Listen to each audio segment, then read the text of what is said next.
Halo, jumpa lagi di channel Emak. Hari ini Emak akan menceritakan cerita rumah berhantu di San Pedro, California. Bagi kalian yang belum subscribe, kalian boleh subscribe sehingga kalian tidak ketinggalan dengan cerita-cerita Emak. Mari kita mulai dengan cerita hari ini.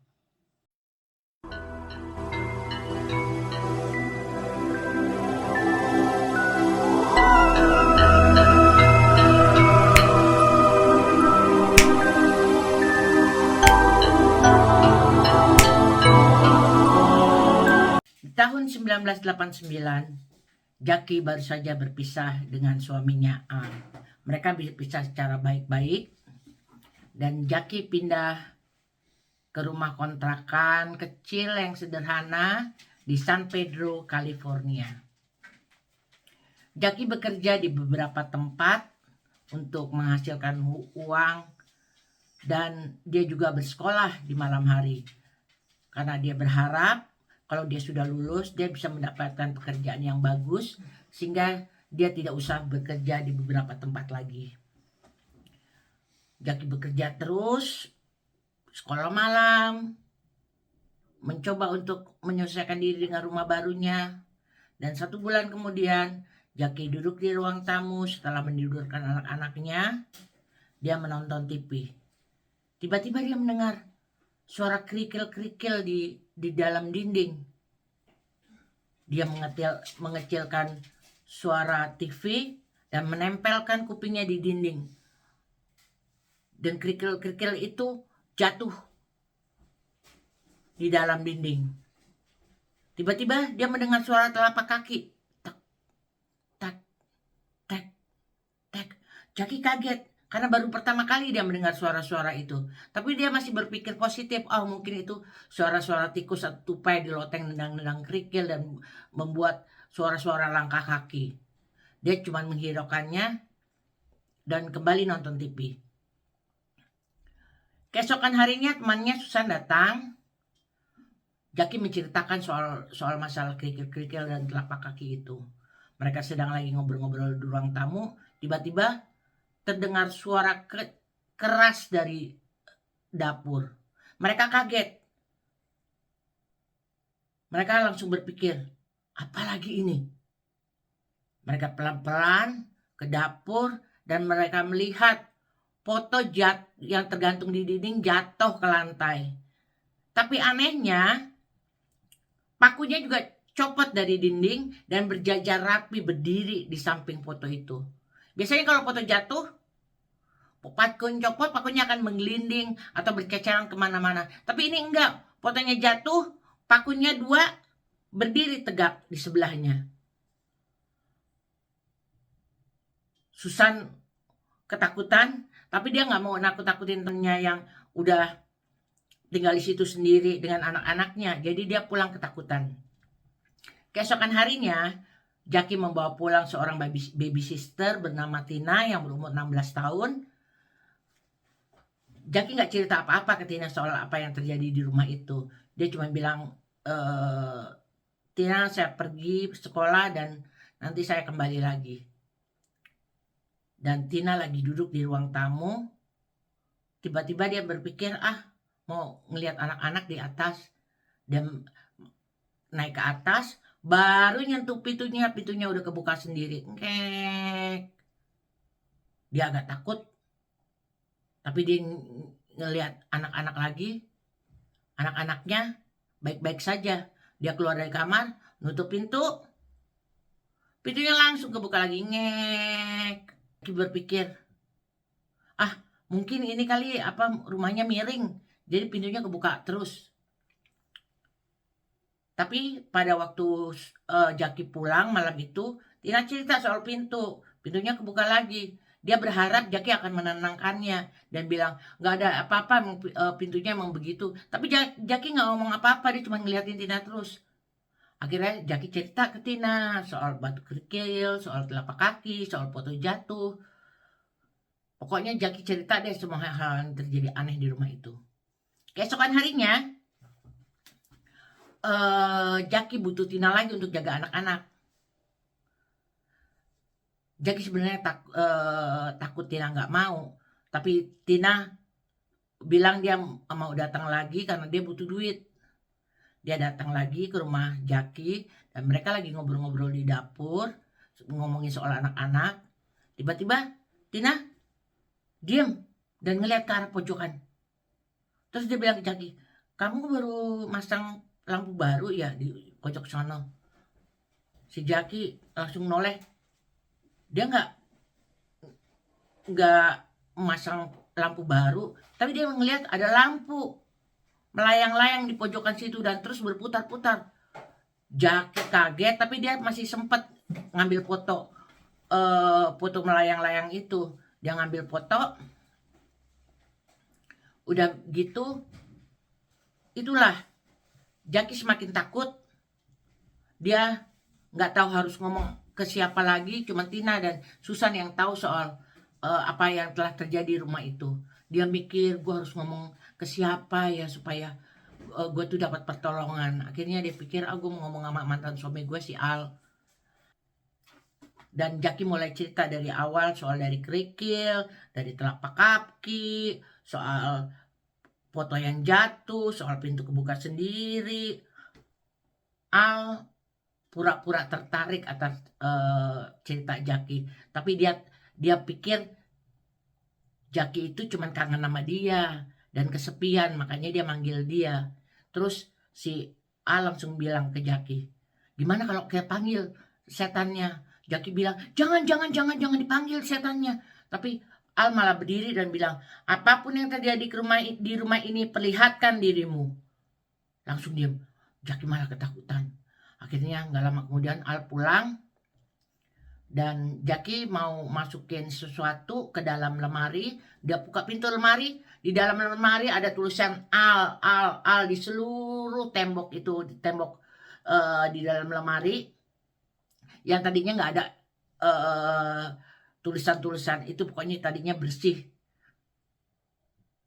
Jadi Jaki jadi mikir, inilah jawaban dari si setan atas tantangan Al.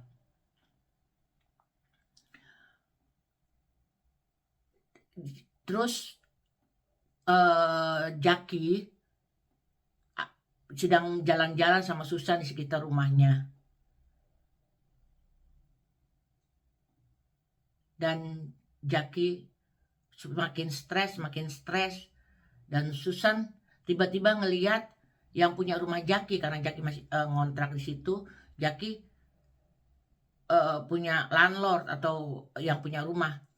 Susan ngeliat dia langsung manggil, Paul, kamu tahu nggak telah terjadi hal-hal aneh di rumah kamu? Dan dia mulai cerita. Dia ceritain segala sesuatu yang terjadi di rumah itu. Paul adalah orang yang religius dan taat beragama. Jadi dia bilang ke Jaki, Jaki, boleh nggak saya datang ke rumah kamu dengan 2 pastor? Dan Jaki bilang, boleh.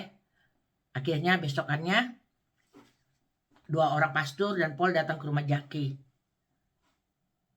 Rumah Jaki itu berantakan dan agak kotor karena Jaki kan kerja di beberapa tempat dan sekolah malam, jadi dia nggak punya waktu untuk membereskan rumahnya dan membersihkannya. Namanya juga anak-anak, kalau main semua berantakan dan dia nggak punya waktu, tiap kali harus berberes lagi.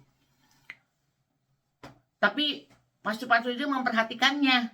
Dia ngelihat satu-satu ruangan demi ruangan, dia liatin. Akhirnya pastor-pastor itu memberkati anak-anak dan dia pulang. Jaki pikir, ya percuma juga mereka datang nggak menghasilkan apa-apa. Tapi besokan harinya pada petugas perlindungan anak datang ke rumah Jaki. Mereka bilang ke Jaki bahwa mereka dapat laporan dari pastor-pastor itu bahwa Jaki adalah seorang ibu yang tidak mampu mengurus anak-anaknya karena pikiran-pikirannya soal setan di rumahnya dan juga rumahnya berantakan dan kotor. Jadi ceritanya petugas itu mengancam Jaki untuk berberes dan membersihkan rumah juga menjaga pikiran-pikirannya. Kalau enggak, saya akan mengambil anak-anak kamu dari kamu. Mereka mengancam gitu. Jaki semakin stres. Dia nggak tahu harus berbuat bagaimana lagi. Dia mau pindah rumah, tapi dia nggak punya uang. Karena di Amerika, kalau kamu mau ngontrak rumah baru, kamu harus naruh uang deposit. Dan uang depositnya itu dipegang sama yang punya rumah sampai dia selesai ngontrak di rumah itu. Terus rumahnya dilihat apakah mereka menjaga rumah itu masih bagus dan sebagainya, atau rumahnya rusak atau kotor. Jadi kalau misalnya rumahnya rusak atau kotor, uang jaminan itu nggak akan dikembalikan. Kalau rumahnya bersih, biasanya orang-orang kalau mau pindah rumah, mereka ngecat rumah lagi. Jadi rumahnya tuh kelihatan bagus gitu dan dapat uang kembali deposit. Setelah itu, kok jadi ngelantur ke deposit ya? Tadi ceritanya sampai mana? Ya malumlah mama, kalau cerita suka ngelantur. Iya, Jaki semakin stres. Nggak punya duit buat deposit. Mau pindah rumah, nggak pindah rumah. Semakin banyak hal yang terjadi di rumah itu. Akhirnya Susan bilang ke Jaki, tahu nggak yang kamu harus lakukan? Kamu tuh harus memanggil penyelidik paranormal. Penyelidik paranormal itu udah terbiasa dengan cerita-cerita setan atau rumah berhantu. Jadi mereka nggak akan nganggap kamu gila. Mereka akan dengarkan cerita kamu. Akhirnya Jaki setuju dan Jaki mulailah nelpon penyelidik paranormal. Beberapa hari kemudian, 3 orang penyelidik paranormal datang ke rumah Jaki. Setelah itu, mereka masuk ke dalam rumah dan mereka menginterview Jaki. Pada saat itu Jaki juga memutuskan untuk mengundang mantan suaminya Al untuk menjaga anak-anak pada saat Jaki diinterview. Al datang jaga anak-anak di kamar mereka. Terus Jaki diinterview.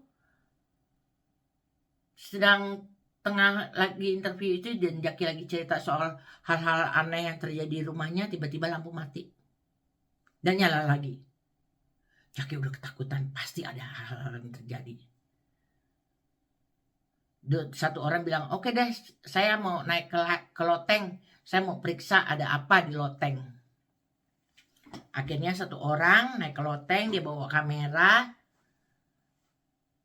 Kameranya termasuk kamera mahal. Akhirnya dia naik ke atas loteng, mulai jalan-jalan di atas loteng itu.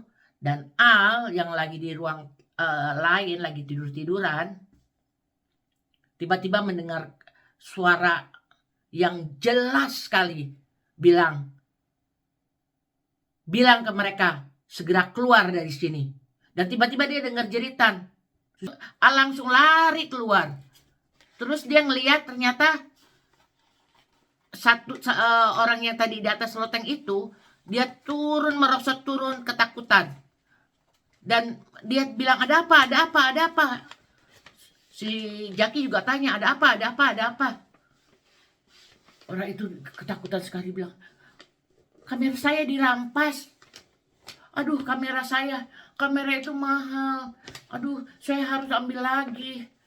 Akhirnya dengan ketakutan dia ke atas, dia ngambil kamera itu jadi lensanya udah dilepas. Satu badan kamera ada di satu sisi dan lensanya tuh ada di sisi lain. Diburu-buru ambil dua-duanya, langsung turun ke bawah dan langsung pamitan pulang.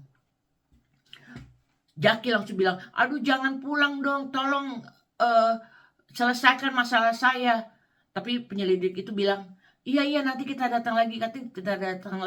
Tapi itu kayak janji palsu karena mereka sangat ketakutan, kelihatan sekali mereka ketakutan. Mereka langsung lari keluar dari rumah. Dan gak lama kemudian si Al juga pulang karena dia harus bekerja besok paginya. Jadi Jaki tinggal sendiri di rumah dengan anak-anaknya. Jaki nyuruh anak-anaknya tidur di ruang tamu, dia tiduran di sofa sambil jaga anak-anaknya yang udah mulai tidur. Dia sambil berpikir, gimana, apa yang harus saya lakukan? Saya nggak tahu lagi harus berbuat apa. Jaki mulai stres banget. Tapi lama-lama Jaki tiduran juga. Akhirnya dia tidur. Tiba-tiba terbangun, ngelihat ke arah pintu, ada kakek-kakek di situ ngelihat kakek-kakek. Kakek itu lagi ngeliatin anak-anaknya. Jaki langsung ngejerit, ngambil anaknya dua-duanya langsung lari keluar rumah. Sampai di luar dia langsung telepon penyelidik karena dia nggak mau telepon polisi. Kalau dia telepon polisi, polisi akan menganggap dia gila dan anak-anaknya akan diambil dari dia. Dia telepon ke penyelidik nggak ngangkat lagi. Tapi Jaki meninggalkan pesan, bilang di pesan itu dia kalau dia butuh mereka untuk datang ke rumahnya lagi karena dia ketakutan dan dia di luar bersama anak-anaknya.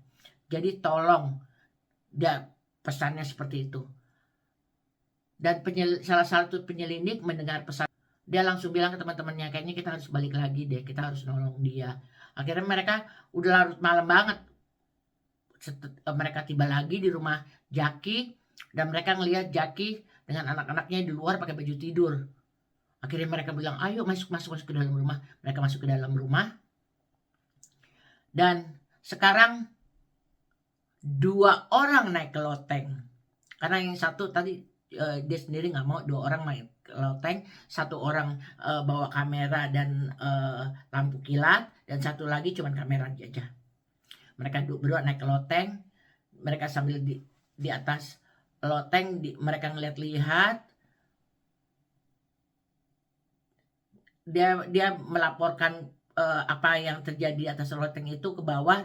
Ada satu penyelidik sama Jaki di bawah bolongan itu. Mereka bilang nggak ada apa-apa di sini, sepi di sini, nggak ada hal-hal yang aneh gitu. Tapi mereka udah semakin ketakutan. Tiba-tiba terdengar 3 jentikan jari, 1, 2, 3, dan sepi. Tiba-tiba penyelidik yang di belakang tiba-tiba ketarik ke belakang. Dia menjerit, kamera jatuh, lampu kilat jatuh. Dan yang di depan dia berbalik langsung jepret di kamera. Dia nggak ngelihat kemana-mana, yang penting asal-asalan aja dijepret kamera ke arah mana-mana. Terus dia ngelihat temennya udah di atas tiang gitu, diikat. Akhirnya dia lari ke temannya, buka ikatannya, dia langsung ngambil semua barang-barangnya. Mereka langsung turun merosot ke bawah dan lari keluar rumah dan gak balik-balik lagi. Tapi sejak saat itu tidak ada lagi kejadian-kejadian aneh di rumah itu. Jaki dan anak-anaknya tinggal di rumah itu dengan tenang. Gimana menurut kalian? Suka nggak dengan ceritanya? Kalau suka, pencet tombol suka. Kalau nggak suka, tetap pencet tombol suka. Sampai jumpa di cerita-cerita berikut.